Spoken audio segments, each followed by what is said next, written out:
knowledge of the prehistoric world before the first historian sat down to write the story of his people is vague. It's founded on the research of archaeologists, their studies of people and dwellings which existed in those times. Existed not only in rocky wastelands, but in the warmer climates, in lush prehistoric jungles.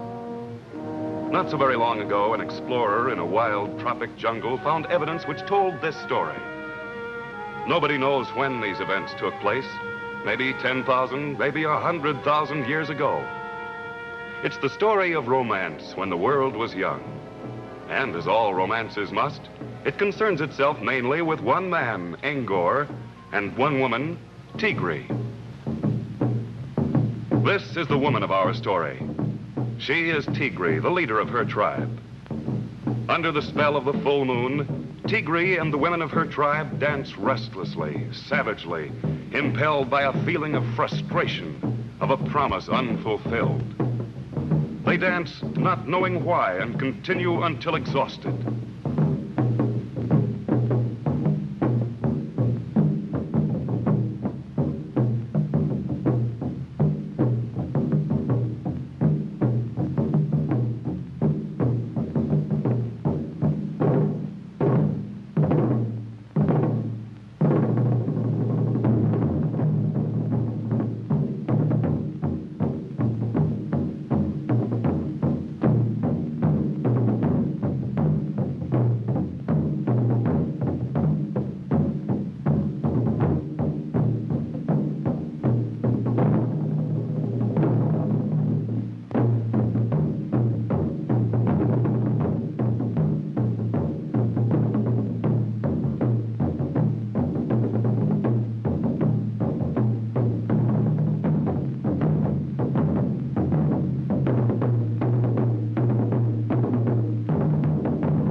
The wise one tells them to be calm.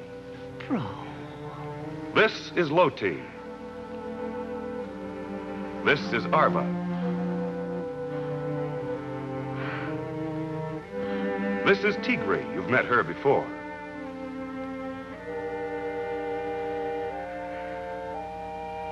This is Tule.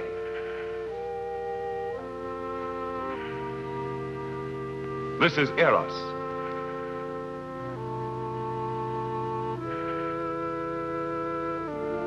This is Nika.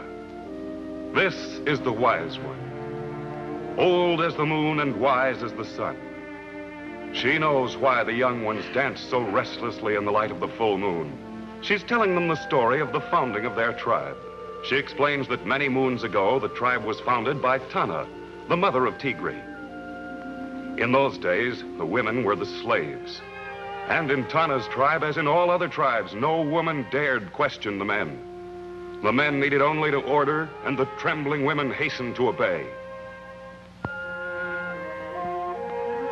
She tells them that when they were small children, they lived deep in the jungle, the young ones of a band of jungle dwellers.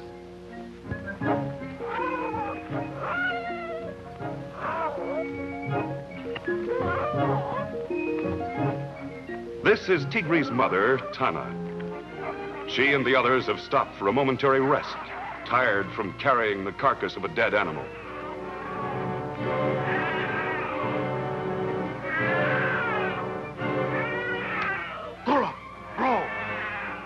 The angry leader of the tribe comes back to find out why the women are falling behind. To him, weariness is no excuse. Gora.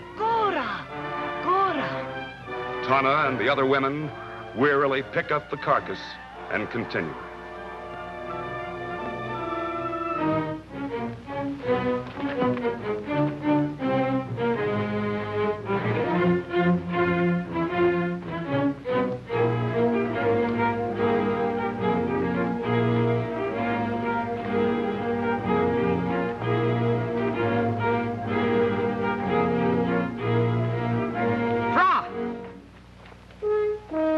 By now, the women are completely exhausted and must pause again for rest.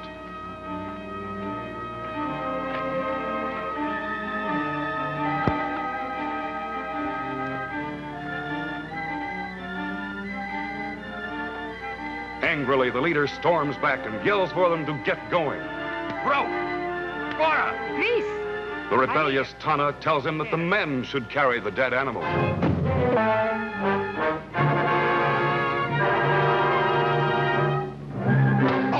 Knocked to the ground, the infuriated, desperate Tana throws a rock at the leader, felling him.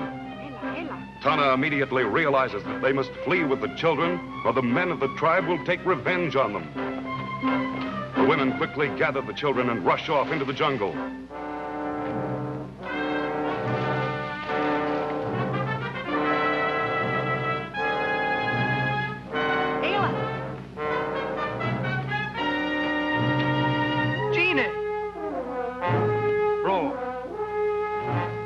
The stunned leader orders the men to go after the women, but the women have eluded them.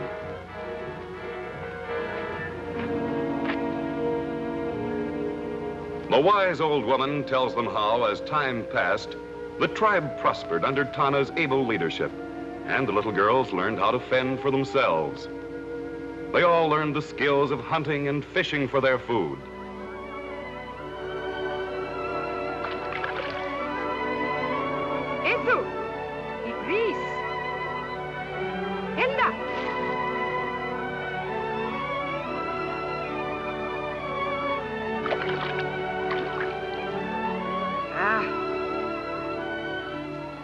The child on shore, like all children are wont to do, decides to wander off and do a little exploring herself.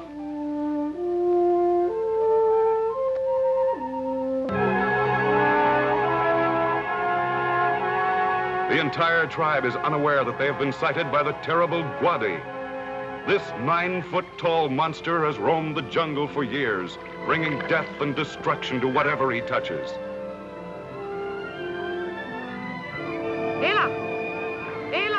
Tana sees the little girl is missing and calls to the other women to follow her in search of the child.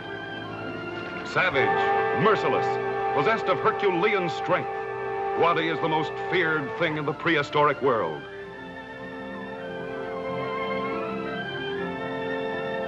The little girl explains to the wise one as best she can that she has seen the terrible giant. Gwadi! Gwadi! Ela! Eras! Eras! Tule! Ela! Ela! Gwadi has successfully captured 2 of the women and is carrying them off.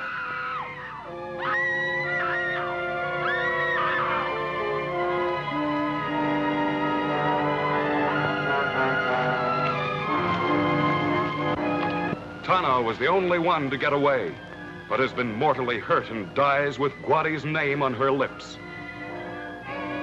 Gwadi! Gwadi!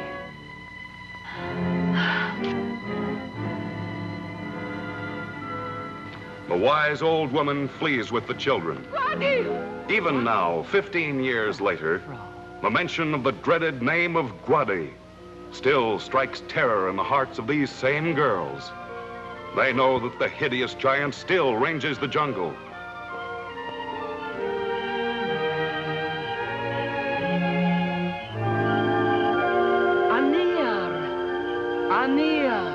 The wise one tells them that they must forget their hatred of Anir, their word for men. The moon is full.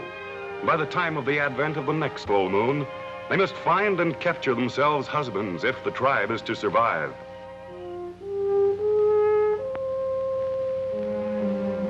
And the next morning, the 6 determined women set forth on their mission, accompanied by one of their panthers.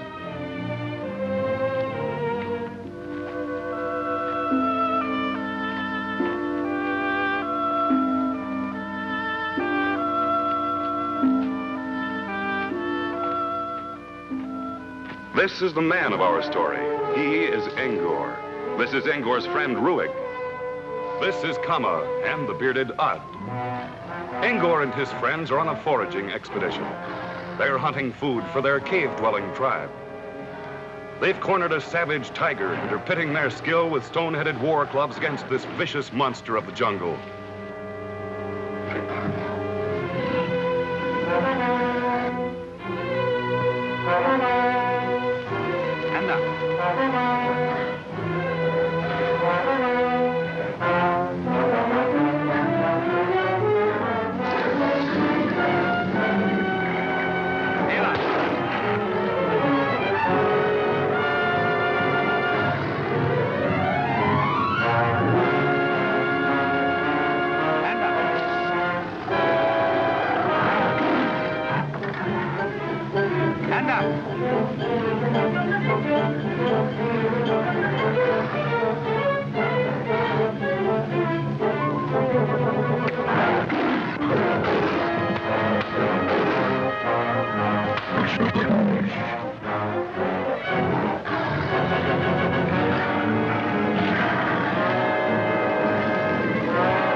The panther, smelling the blood of a dead tiger, excitedly breaks away from the girls.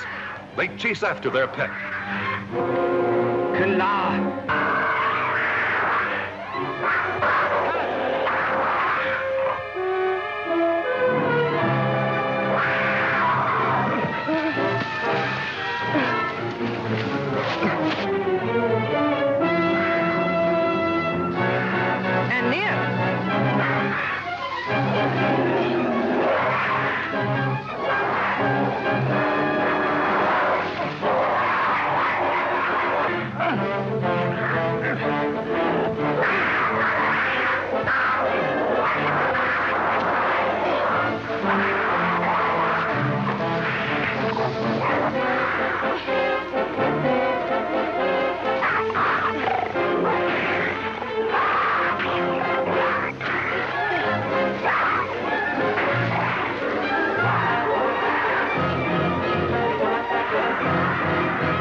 Gone and near.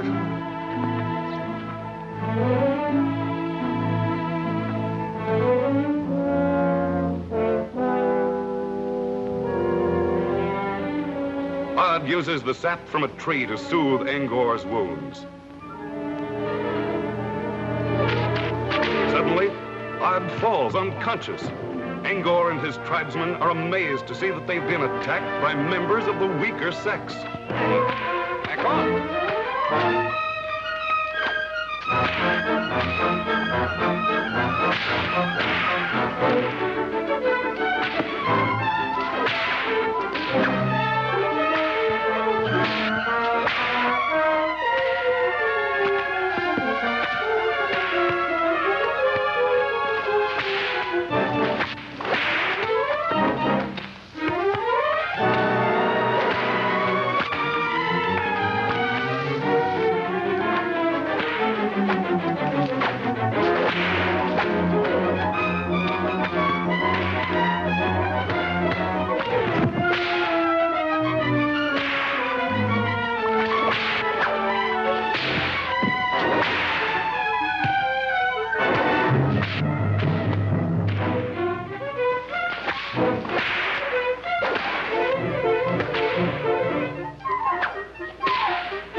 The women order the men to pick up the dead panther and carry him back to their camp.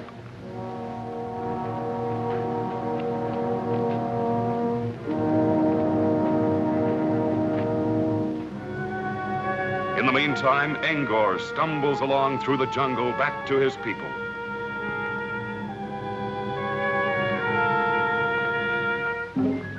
Ella! Ella!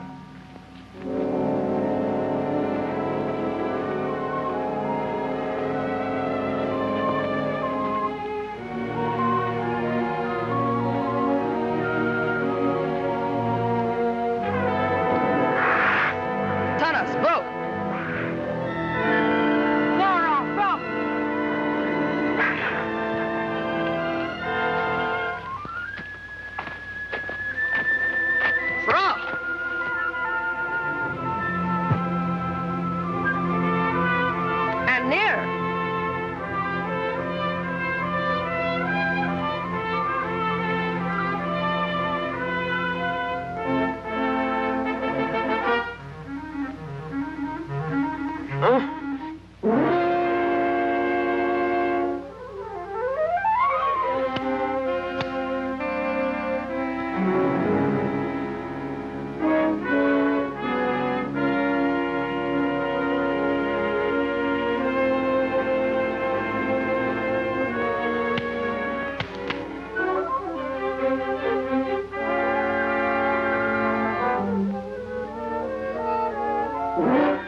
Kala.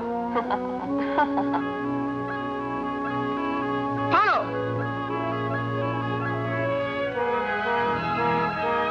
Bro.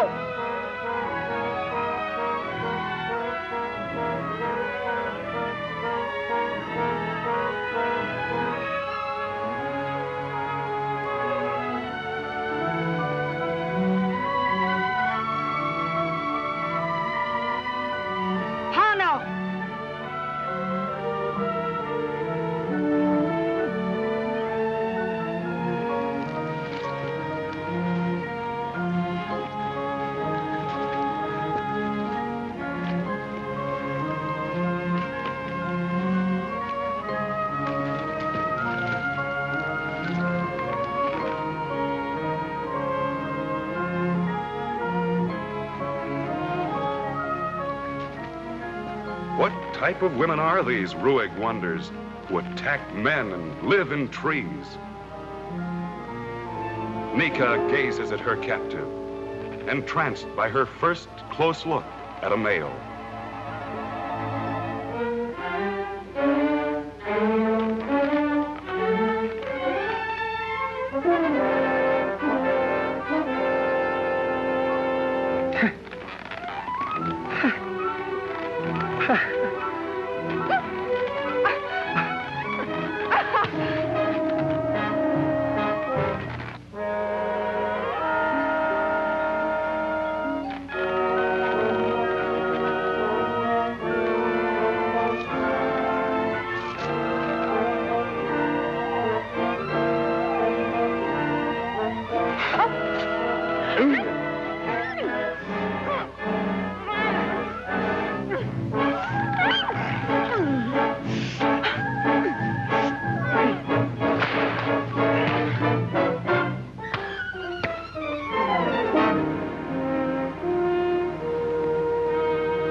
This cave is the home of Angor's tribe, and these are his people. They are mountain people, cave dwellers.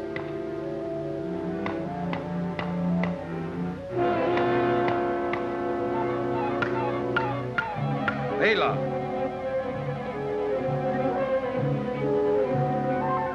Their leader looks skyward at a soaring vulture, knowing that where the vulture settles, they will find a wounded or dead animal. He motions for his hunters to follow him. Fra.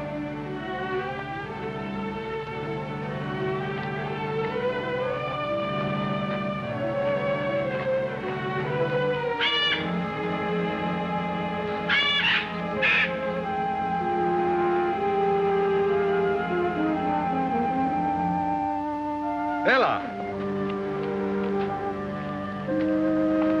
Angor.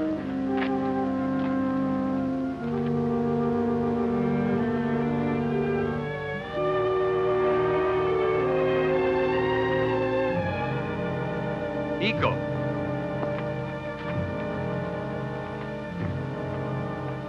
The men find the wounded and exhausted Angor and carry him back to the cave.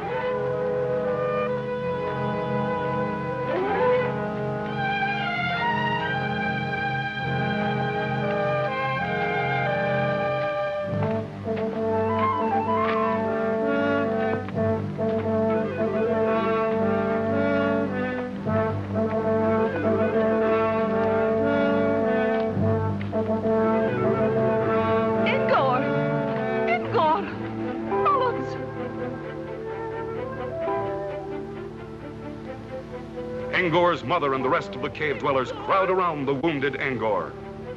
His mother motions them to carry Angor into the cave where she can tend.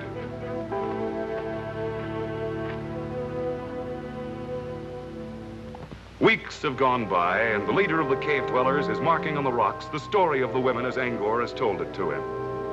Time has healed Angor's wounds, and despite the leader's protest, Angor is determined upon revenge. Angor. Gine. Angor vows to rescue his tribesmen and to bring back to this cave as slaves the women who captured them.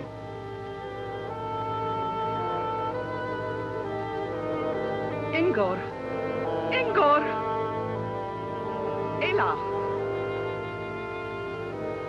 Angor's mother, who knows of the women tribe, points out the right direction to Angor. Oro. She tells him he must cross 2 mountain ranges, that it will take him 2 days' journey to reach the country of the women tribe.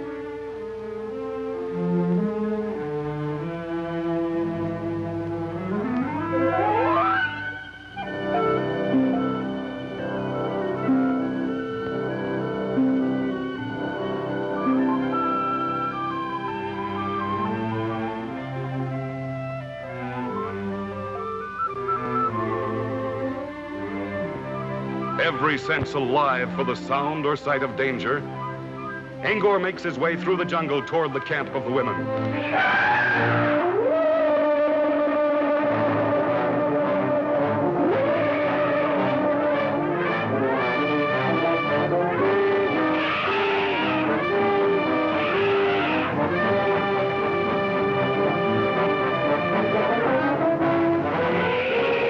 Angor stumbles and loses his weapon, but cannot stop for it. He finally eludes the elephant by jumping behind a large boulder, and the lumbering animal passes him by.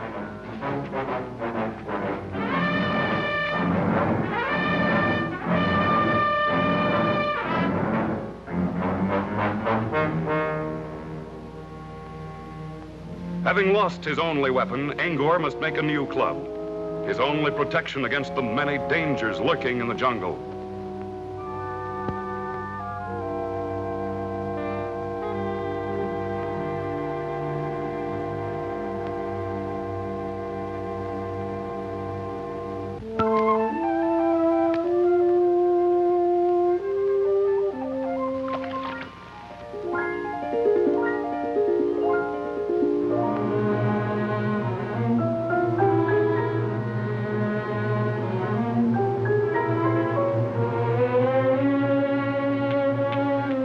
Angor gathers some stones to use for the head of his club.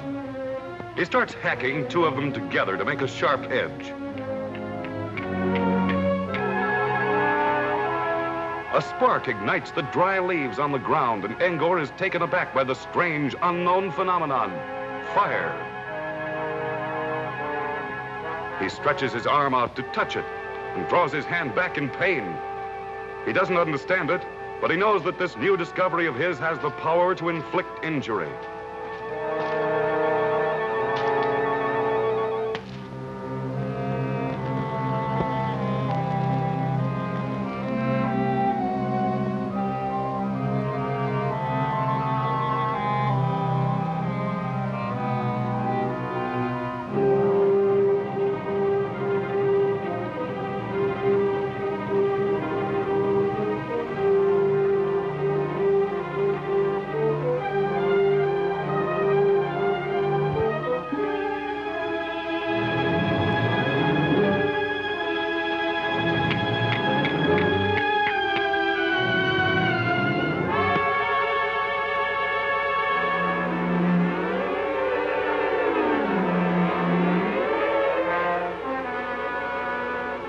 He is fascinated by the wonder of the first torch. Pier. He calls it pier, his word for fire.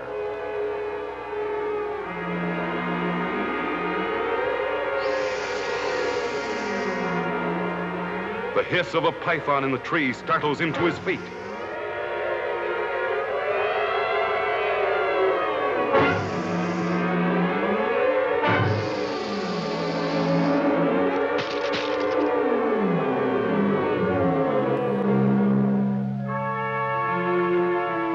Jabs the torch into the water after the snake. To his surprise, he finds the fire has disappeared. He jabs the torch back again, trying to regain the fire, but it's gone.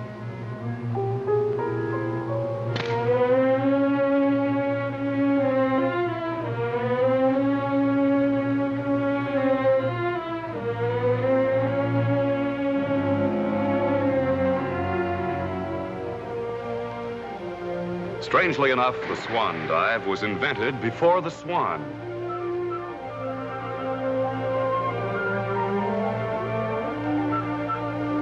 Tigri's jungle women have developed great skill in swimming, and it's one of their favorite recreations. On this night, Tigri, Eris, and Tule are enjoying an evening swim in this jungle pool.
Over rocky bed streams, Ngor continues on his way. He is now approaching the outskirts of the jungle territory.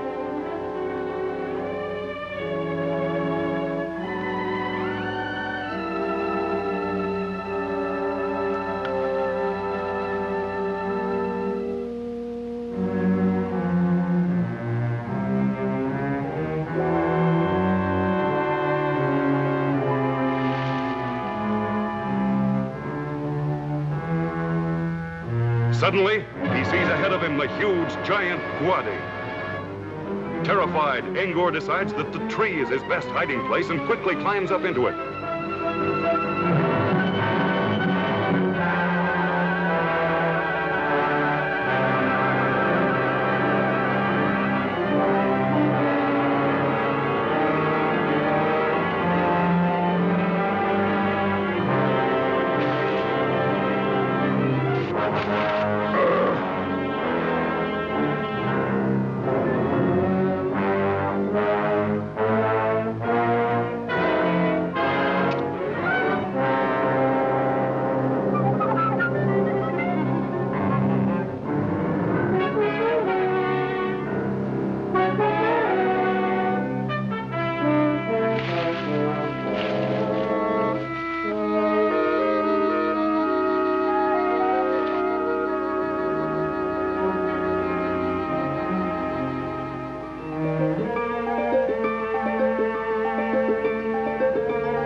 Bro!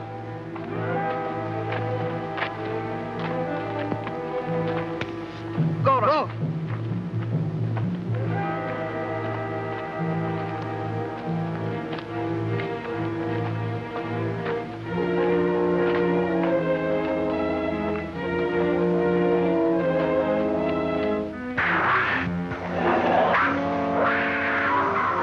Tallas, bro.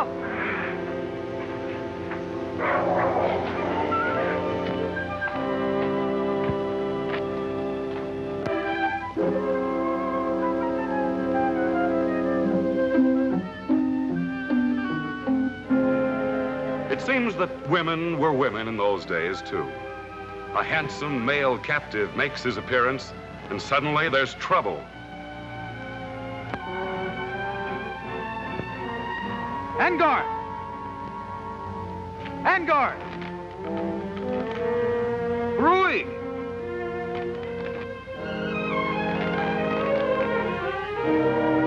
Angor! Angor! On! Angor! Come on!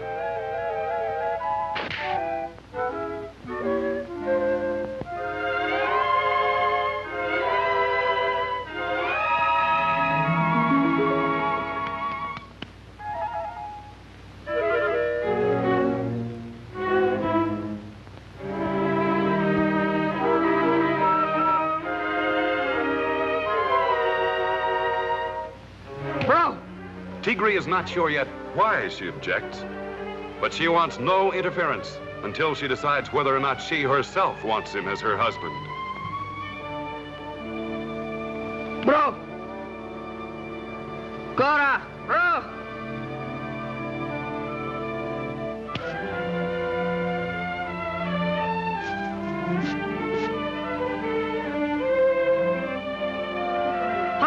Angor is tempted to strike back at his captor, but the ever-watchful, snarling panther is a warning for him to be careful. He decides that caution is better than tangling now with this strange band of women.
That night, with the rest of the camp asleep, Angor decides that this is his chance for escape.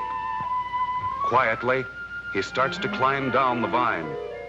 Now, this is easy, Angor thinks. But he's not reckoned with the ever-alert panther, who evidently has just been waiting for him.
Man here. Tigri orders the women to feed their men.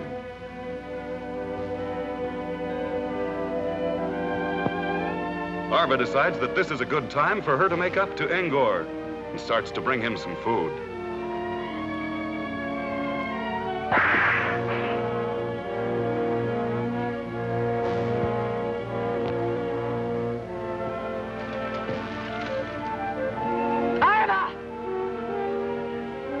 Sudden rage floods Tigri as she sees this.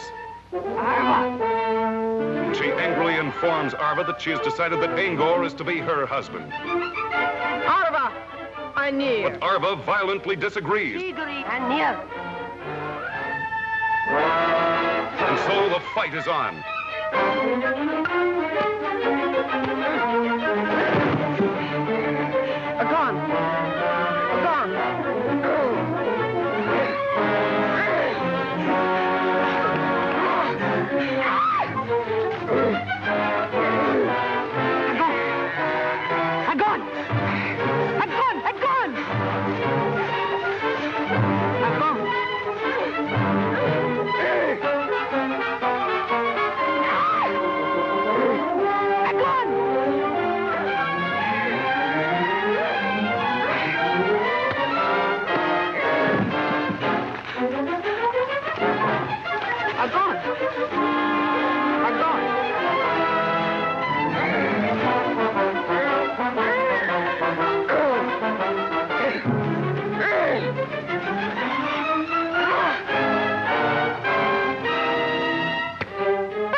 Angor labors over a huge rock, which Tigri has ordered him to move.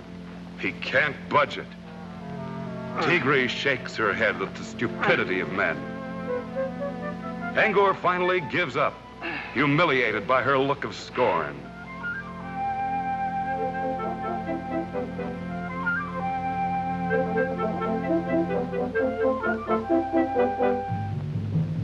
Gine, Elko, Lito. He asks her if she is so wise and superior, why doesn't she see if she can move the rock?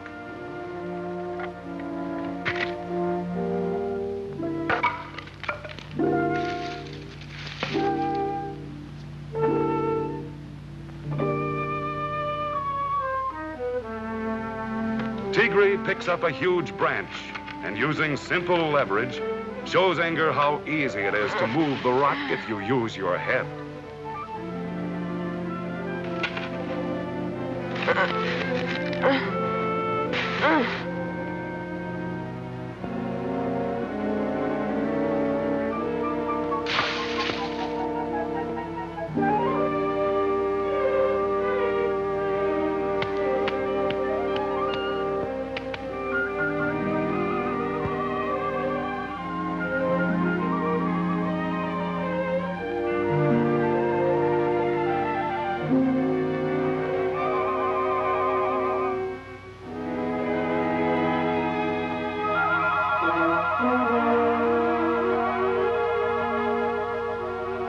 Angor. Tigri. Angor. Tigri? Angor.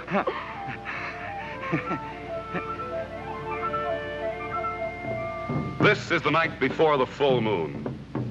Time is running out for the male captives. By tomorrow, the marriage ceremonies will have been completed.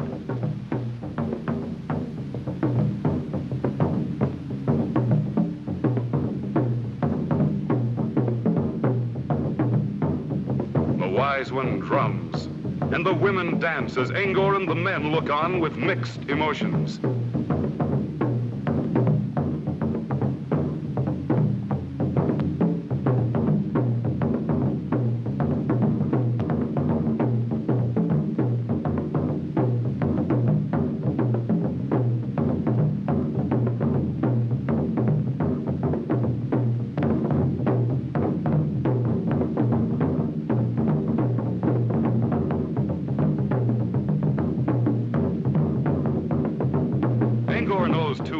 The coming of the full moon means either escape or servitude. And as he watches the dance, the women pick up their clubs and demonstrate that in their homes, they will be the master.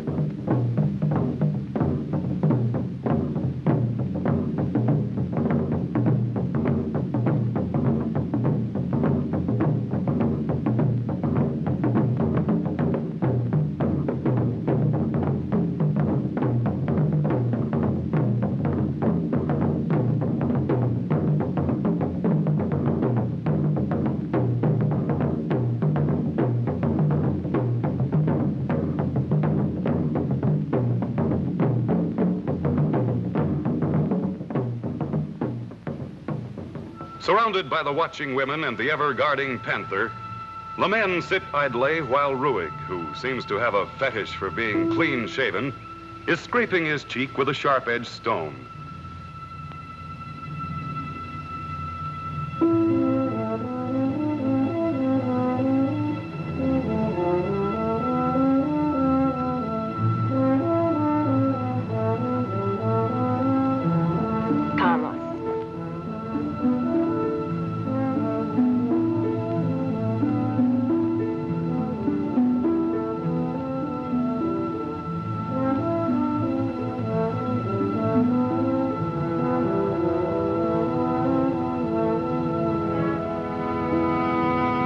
Angor is trying to figure a way out of this trap.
Suddenly, a tremendous black shadow sweeps over the camp. It is Korax, the flying dragon, the scourge of the skies.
Are gone.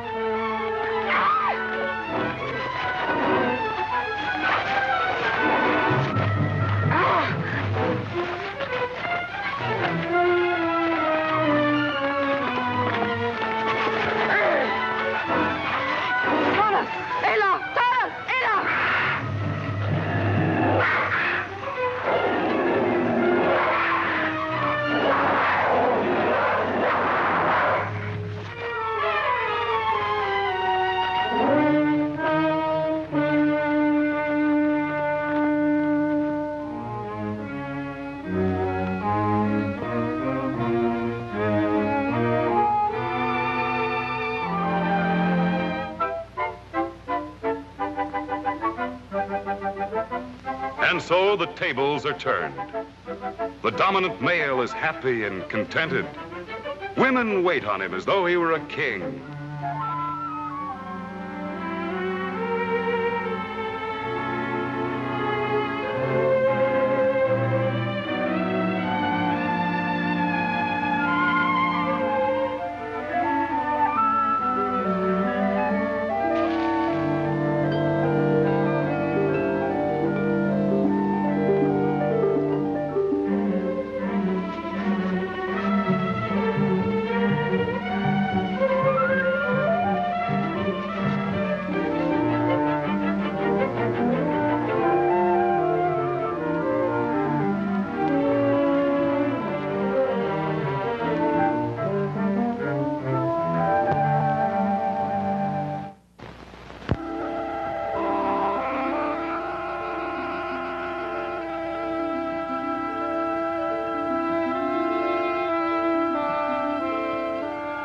Tigri.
Tigri, at Angor's command, is out gathering fruit. She's hungry and would like to eat some of the fruit, but no, Angor forbids it. The once proud, fiery leader of the tribe meekly obeys. Bro, Eco.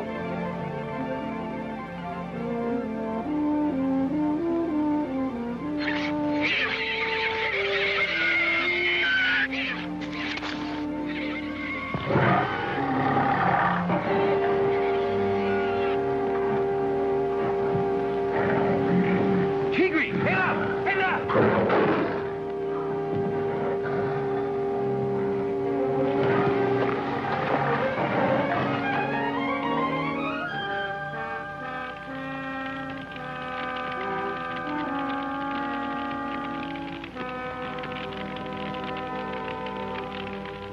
Trofo?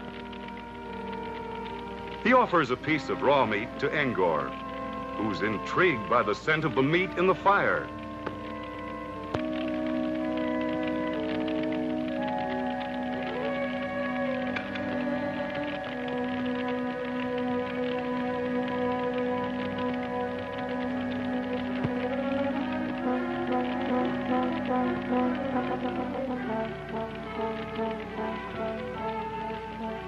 It tastes fine, and he offers some to Kama and Tigri. At first, they refuse.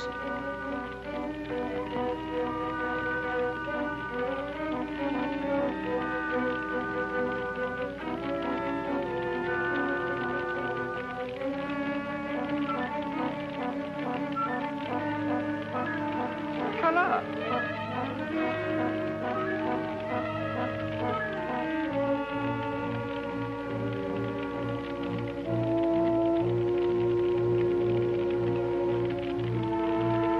But when they taste it, they both agree that it is delicious. And so, for the first time, cooked meat goes on the menu of this primitive tribe, and civilization progresses another step.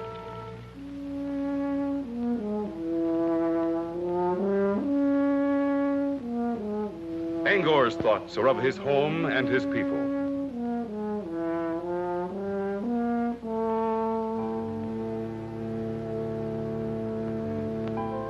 Eco. Eco. He gives orders that they will start on their long trek back to the mountain home of Angor's tribe. Tigri. Eco. Engor. Eco. Bora. Ela. Ela.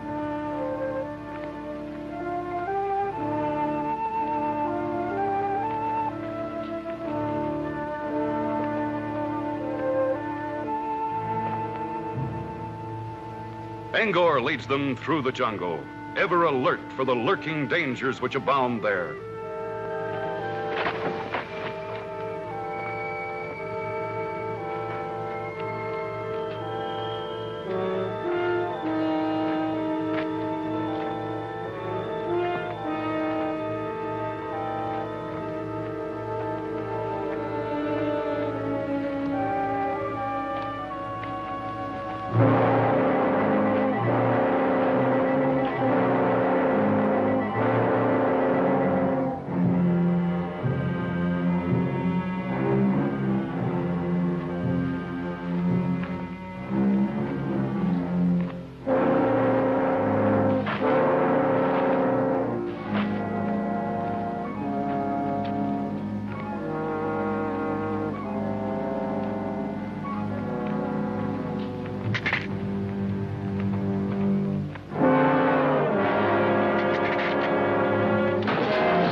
Angor spots a natural cave off in the clearing and orders the group to rush toward it.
Then Guadi decides to use his tremendous strength to topple over the huge rock, covering the top of the cave, so that it will crush the men and women inside.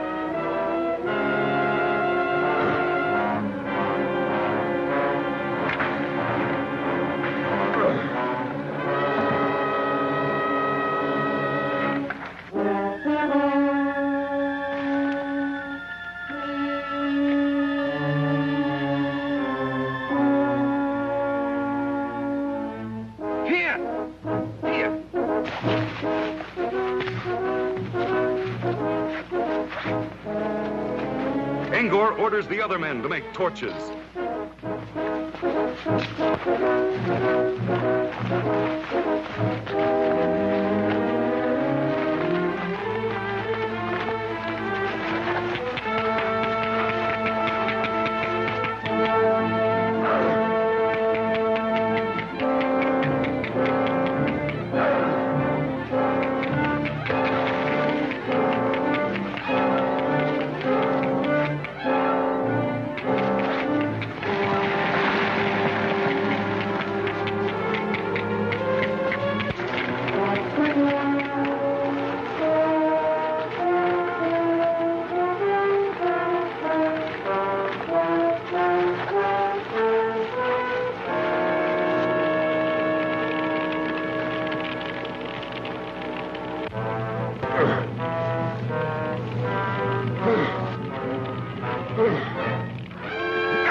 As the giant stumbles away, howling with pain, Angor orders the other men to encircle the area with fires so they can forge a burning circle of death for Guadi.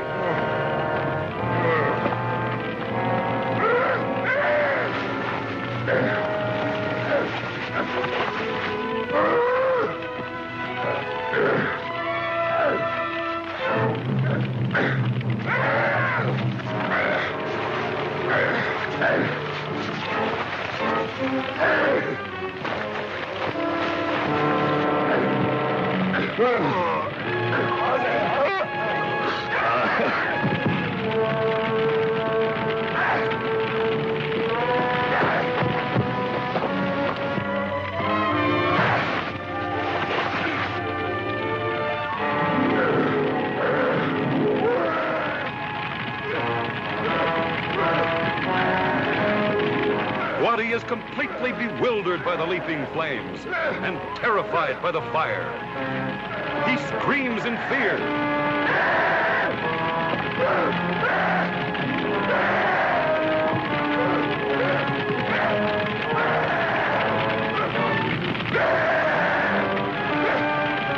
Angor finds himself also trapped by the encircling fire and sees that his only escape is to go over it.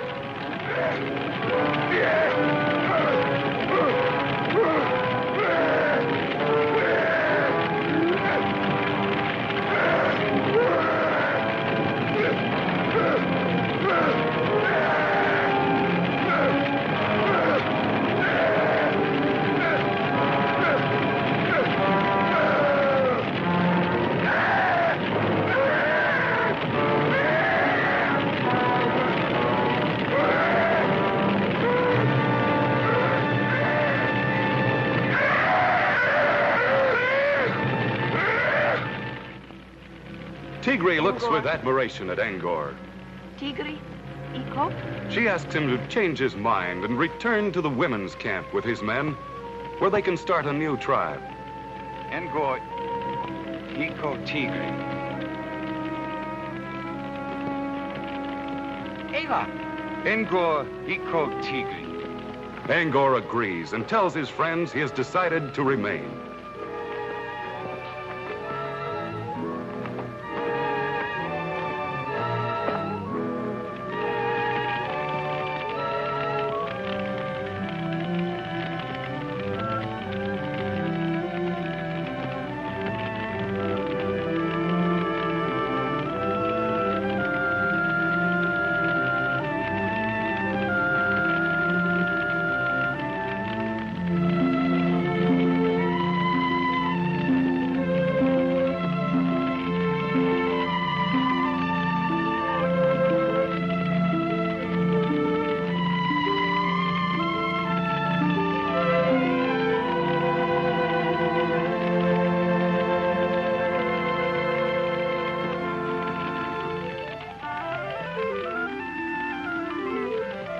The wise old woman is happy as she sees the pairing off of the couples.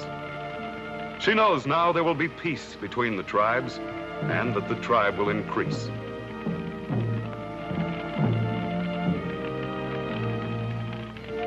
She motions for Ngor and Tigri to come to her. Ngor, Tigri, vamos.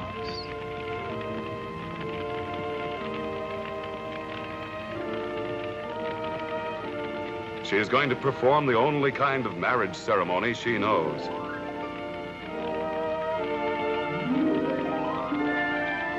With the blending of their blood, Ngor and Tigri's marriage is completed. The first of 4 marriages to be celebrated that moonlit night, as the women dance the marriage ceremonial to show their happiness.